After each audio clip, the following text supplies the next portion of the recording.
It was a thing that you learned. It was like boot making. You learned it from a really young age. You got as good at it as you possibly could, and then you go out in the world to sort of ply your trade. But luckily, actually, I think Kapsberger to us now, he is a good composer.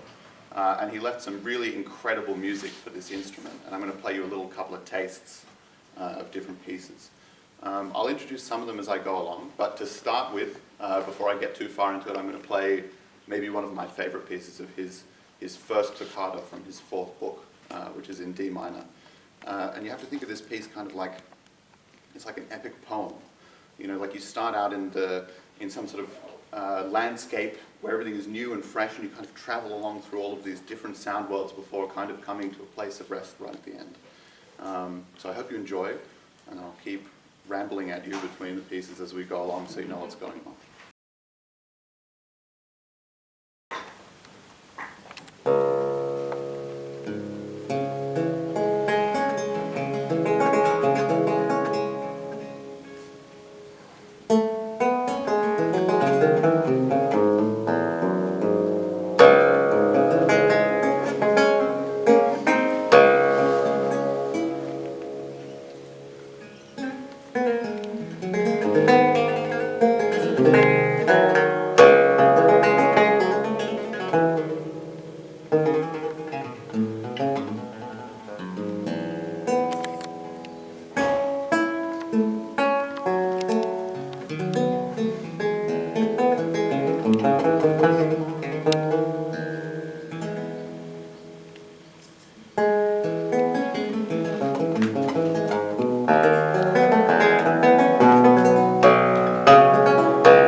thing that we all know from J.S. Bach. That one was in D minor too, but it was pretty different to the one that we're all familiar with.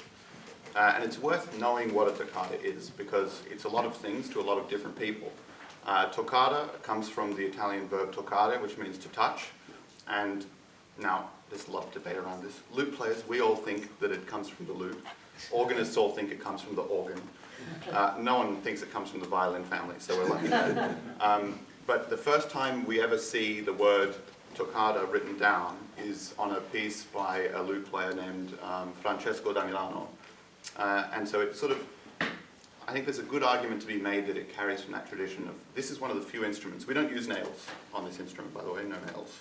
So we are in complete contact between both ends of the string with our flesh. And one thing I've always liked, a very romantic notion, is kind of that the toccata, the real toccata, is coming from the fact that we are completely in touch with this thing that's happening between us. And so now I'm going to play you a toccata which bears no resemblance whatsoever to the previous piece. But actually it's a kind of toccata that was also very common at the time, and it's called the toccata arpeggiata, which means it's all made of arpeggios. And this one is actually probably the composer's most famous ever piece, now after he died, but at the time it was written was probably the least consequential thing that he ever put on paper. But it uses a lot of features of this instrument, which I'm also going to tell you a little bit very quickly about, which is a kind of tuning system called a reentrant tuning. So you know on guitar, it goes low to high. And you'll actually even recognize some of these strings. Right? That's all very familiar. But then we have a little couple of surprises. The first one is this one, and then the next one is this one. So we jump down a fifth, and then we go back up a fourth. And the reason why is because all of these instruments, in the beginning, when they were first being made, were made out of bass lutes. So they were made out of lutes which went from low to high, but a bass lute is tuned quite low. And they don't make very much noise. They have doubled strings, and they sound beautiful in a consort, but you could never accompany a singer with them. And so the reason for this instrument being the way that it is that they thought, well, how do you make a string sound better? Well, you make it thinner. These thick, fat strings don't sound very good, especially made of gut, as they all were at the time. And so they stretched and stretched and stretched until all the strings were no longer functioning. And so the solution to that was this reentrant tuning. So then they went back down again to sort of make the instrument work. And it gives you this interesting thing where it's very easy to play unison notes. They're all right in the same position. And so you get these really beautiful effects when you play unison notes on this instrument. There's always the smallest touch out of tune, no matter how in tune they are. And so they give this really interesting character where part of you can't always tell what note is being repeated and what note is not being repeated. So this is Kapsberger's Toccata Arpeggiata, and I'm going to follow this piece with two other pieces. One is his Bergamasca. A Bergamasca is a dance from a place called Bergamo, and it's sort of the trashy pop song of the 17th century. It was incredibly popular everywhere, and everybody wrote really fancy, fun versions of it. And then after that, I'm going to play you a piece which is a kind of piece called a tenore, which means it's a tenore is basically the tenor part. And that was normally the first part of any piece of music that was written, was the tenor. And so typically when you have arias, what we think of as arias now, they would call them tenore. And Kapsberger named this particular one after himself, so he must have liked it. Enjoy the next three pieces.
One more piece by Capsberger, and then we're going to try some other composers.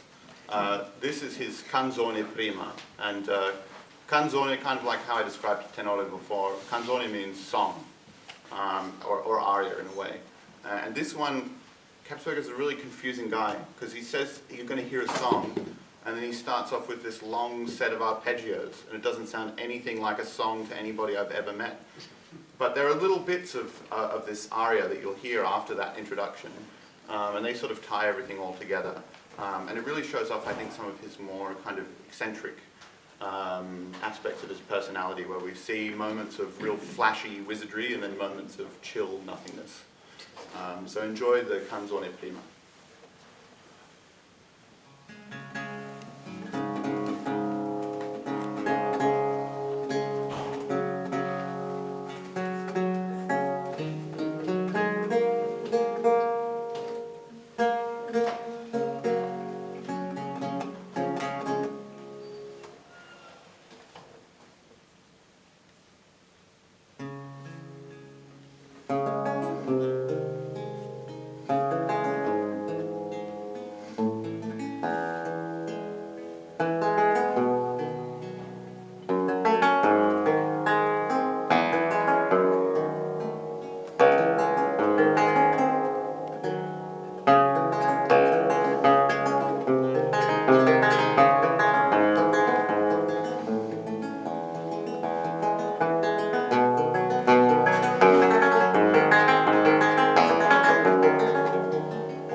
very different composer, and my favorite composer, not for necessarily his music, which I also love, but for his story.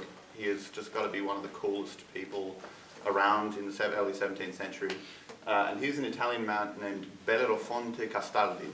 And Bellerofonte was from a place called Modena in Italy, and he basically, he lived a kind of crazy life. He was a political rebel. He allied himself with southern revolutionaries in the south of Italy, Spanish nobles, to be precise, and so was exiled from pretty much every single place that he set up shop.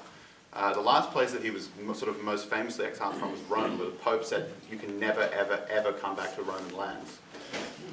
And so what did he do? Well, he thought, well, this is a good opportunity to explore the Mediterranean. And so he bought a fishing boat with all of his big sort of family wealth, and he went around the Mediterranean, and he was off the northern coast of, I'm not sure quite where, but of the African continent, when he was kidnapped by pirates. And once kidnapped by pirates, he was taken to, I think, Sardinia, and then ransomed to his family. And his family said, yeah, you can keep him. And eventually the pirates got so sick of having this guy around that they just let him go, because he was just too much of a pain. And so he goes back to Modena, and just in time he gets back to Modena, and his brother gets in this huge fight over a marriage dispute, and has to go into have a duel. And his brother's too afraid, and Bellerofonte over here has been hanging out with pirates, and so he's like, oh, I think I can take a duel, thank you very much. And so in the duel, he gets shot in the foot, which turns gangrenous. And it means that, actually it's a good thing in a way for us, because it's the only reason this book of music exists. Because he was too busy living life and doing crazy things, but this guy was a musician at the center of an enormous number of things. He was friends of Claudio Monteverdi and other really famous and important composers at the time.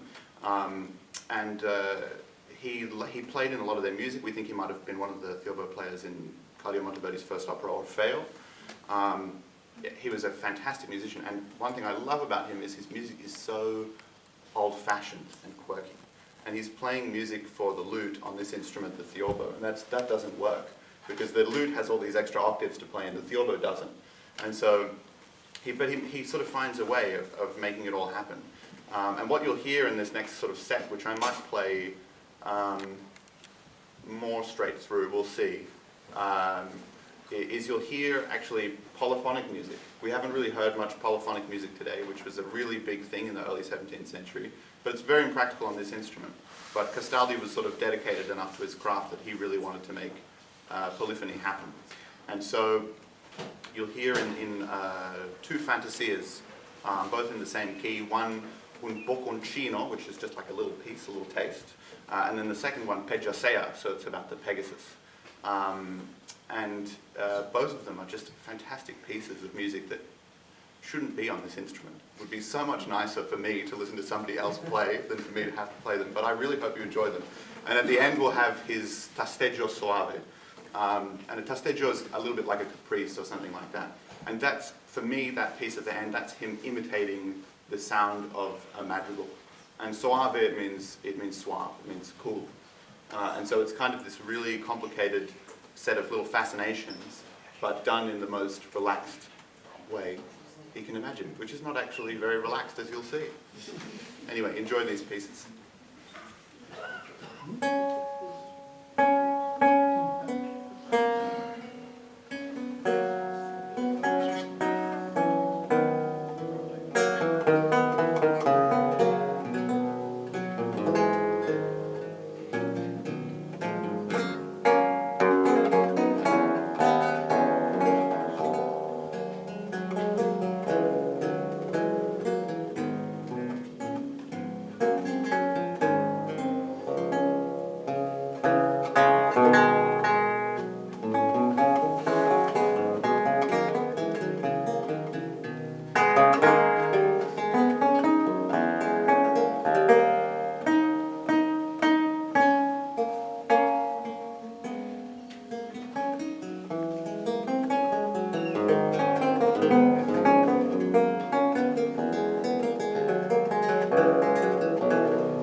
there any way we could have some more air conditioning? Yes. Sorry, I shouldn't have worn the jacket. Otherwise, you could just bring in a big block of ice and I'll suck on. So now the Pedro Sea, with air conditioner accompaniment.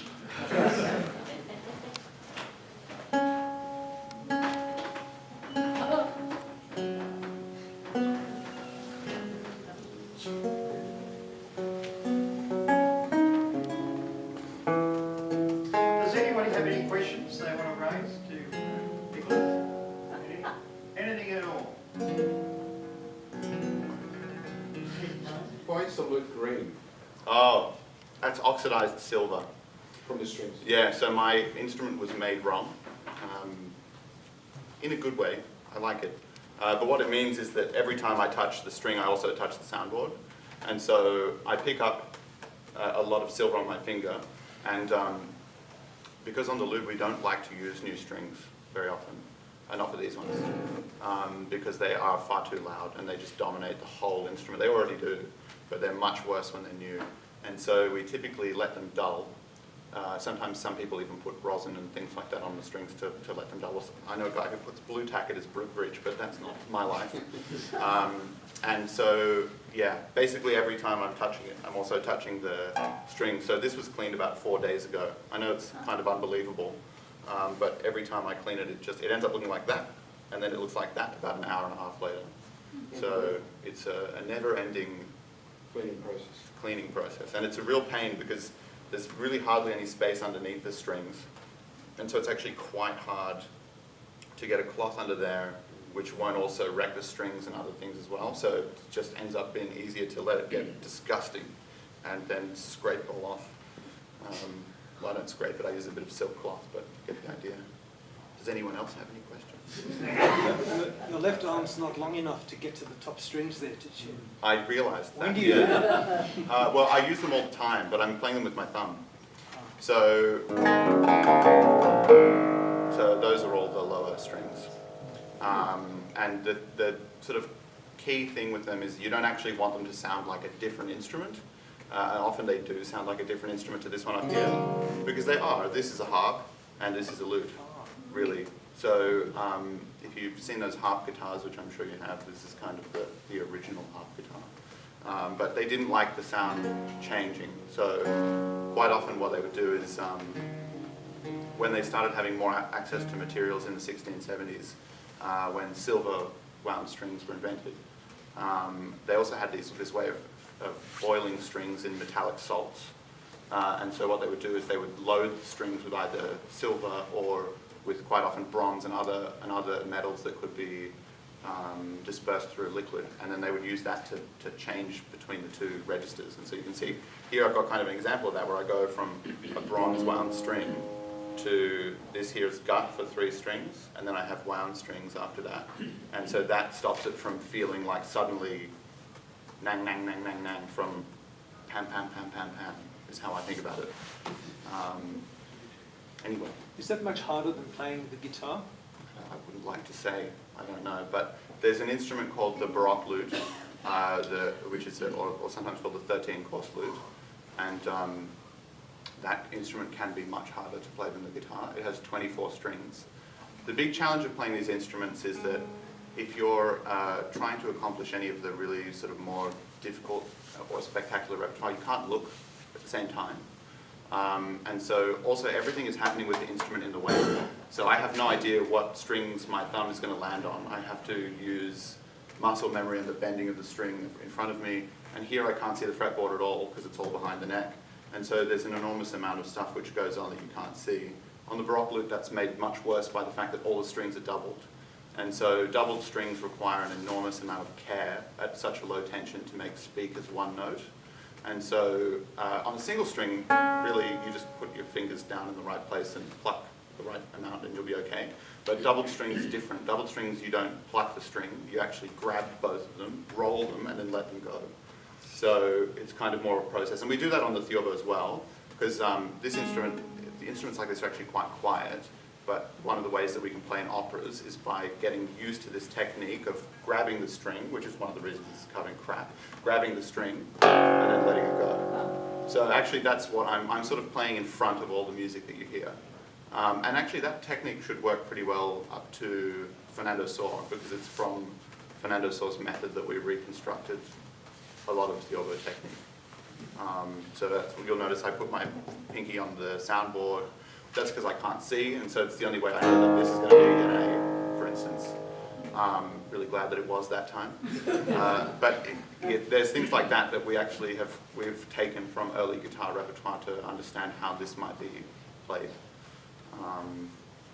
And then there's also the fact that it's also about, this one's quite a short instrument, but my main instrument has a string length of 85 centimeters.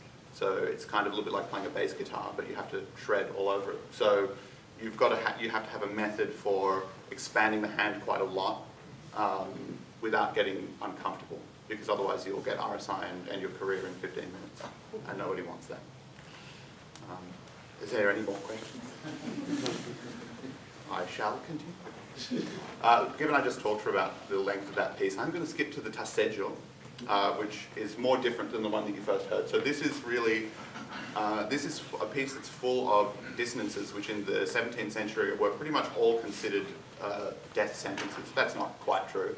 But in music, in instrumental music like this, it was very common to write music to be consonant and beautiful, and dissonance was something which was a very controlled and measured thing. In this piece, we're actually sort of glimpsing a little bit into the future, into more of the later 17th century and the 18th century style, where dissonance is instead used for affect. So it's meant to elicit emotions rather than being a tool of the composer. So this is kind of a more capricious and extreme piece, and it's in A minor, but we go to F minor and all sorts of other places that in the 17th century that is not. F minor is not even a key, A flat is not even a note, it's just G sharp spelled the wrong way. So yeah, enjoy this tasseggio soave.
roll from a sort of rock star of this instrument. His name is Piccinini, and he wrote down sort of the origin story of the Theorbo, crediting this guy Naldi, who was from a neighboring town, of having invented the instrument in about sort of the 1570s, very late 1570s. And he writes music in a way which is quite a lot more similar to harpsichord music at the time. It's very rhythmic, and it also incorporates a lot of things we now hear on the modern guitar. So he made things like, there are some exercises which use, not exercises, sorry, some pieces which use something akin to sort of tremolo, but there's also this really interesting system of arpeggiation, which is non-harmonic arpeggiation, which you'll hear in one of the next pieces, where there's a bass line and the harmony all stays the same. And that's something that really on the lute, they never thought of doing something like that, because that's anti-musical to the ear of somebody from that time. But he really takes it to a lot of places like that. He also wrote some of the most fabulous dance music. So we're going to hear, I hope only 3 pieces. 3 pieces. Actually, we're going to hear 2 pieces, because I'm running low on time. We're going to hear 2 pieces. One, a Folia Romanesca. The Romanesco was like a classic, another, like the Bergamasca, like a classic bass line for jamming out to and dancing to. And the Folia is this, now we credit the Spanish with it, but it's unclear. There's a big origin story about it having something to do with Spanish follies and this sort of Don Quixote kind of idea of these big windmills and things like that and towers in the desert, but we don't know if that's true. But a Folia is kind of like a really cheap, chill sort of super rhythmic dance. So that will be first, and then I will play 1, maybe 2, we'll see, toccatas following it, to give you a bit more of an idea of some of his music. So enjoy this Folia.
So the last bit I will move to my little French set. I love this music more than anything in the world. The only reason I didn't play much more of it is because it always asks you to retune all these strings, and I knew I was coming here from Sydney this morning and this thing wasn't going to stay in tune even if I left it alone. So the idea of retuning it would just ruin the whole effect of anything I tried to do. So I'm going to play you two short pieces, a prelude and then a dance movement called a chaconne from Robert Duviser's suite La Royale, which is all music written for the bedchambers of the King of France.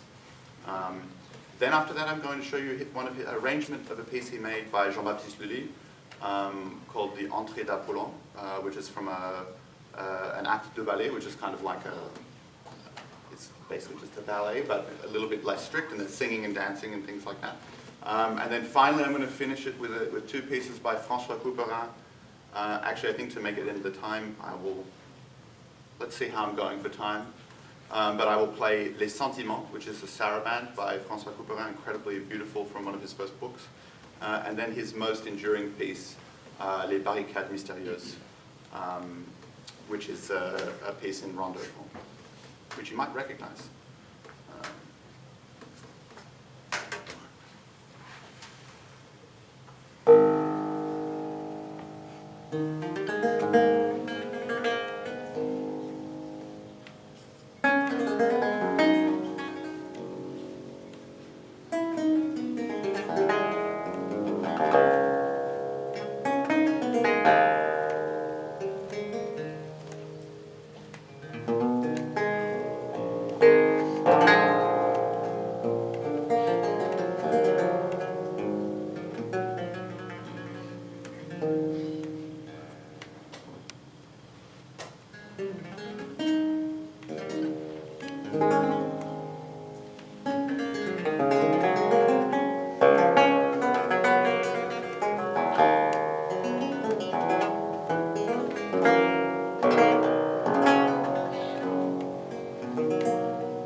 concert, I'm sorry.